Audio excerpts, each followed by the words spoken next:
Welcome to the coaching clinic. Now, it's just me by myself today. Angie's gone and left me, but don't worry, she will be back real soon. She just had to take a little break from the show, but Angie will be returning for our next episode. But I wanted to make sure that we still connected with you this week and shared something important. So we're going to have a really short episode today.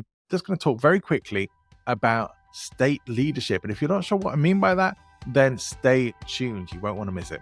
Welcome to the Coaching Clinic with John and Angie, the show for professional coaches that explores the ins and outs of coaching, from working with clients through to running and marketing your coaching business. If you're a professional coach who's committed to your own personal and professional growth, cares about making a difference, and wants to have a successful coaching business, you're in the right place. My name's John Ball. And I'm Angela Bezignano. Between us, we have over 50 years of coaching experience and best practices to share with you. From getting started to scaling up your business. We know what works and what doesn't, as well as what it really takes to have a successful and thriving coaching business. With new episodes every Wednesday. Make sure you're subscribed to get them fresh. Well, welcome to the show. It's so unusual for me to be recording an episode of the Coaching Clinic without Angie. And we do have some great interviews that we're lining up at the moment as well. So we're going to be changing the format a little bit to bring you some guests and some different aspects or approaches in coaching as well, beyond just myself and Angie. But this week, I thought I'd take just a few minutes to talk about state leadership. Now, we have on the show talked about state management before, and these are related. State management is about controlling your own emotional state or emotional regulation, if you like. You might want to put it in those terms. For some people, that will make more sense. And very often, state leadership is really about deciding what states you need to be in. And this may be more relevant for you in group coaching and training situations rather than one-to-one. But I do think it still matters there as well. In fact, I think it matters really throughout the whole day. One of the things I nearly always find is if I don't get intentional about my emotional state and how I'm feeling, I tend to end up with what I could call maybe we'll call it resting bothered face rather than what I actually call it. But just this look on my face where I don't look particularly happy. I may not look sad, but some people think I even look angry. And I'm not, I'm just not really anything.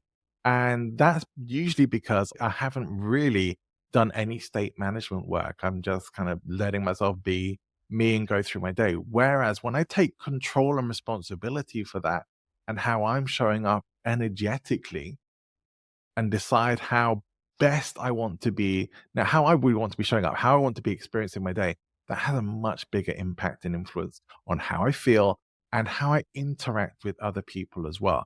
So I think this is something that doesn't just come up for coaching sessions, especially more like group work and live work, but also really in our whole day-to-day life, that we can be far more intentional about our own emotional states, our emotional regulation, and to make sure that we are looking after that we're intentional about it, that we are not just going through our lives in effect of what's going on around us, that we are deciding how we want to be showing up, who we want to be today and each day to be achieving the outcomes we want. Because it's so much easier to get good stuff happening, to have good reactions, good relationships, and good interactions in coaching calls if we are in a good emotional place.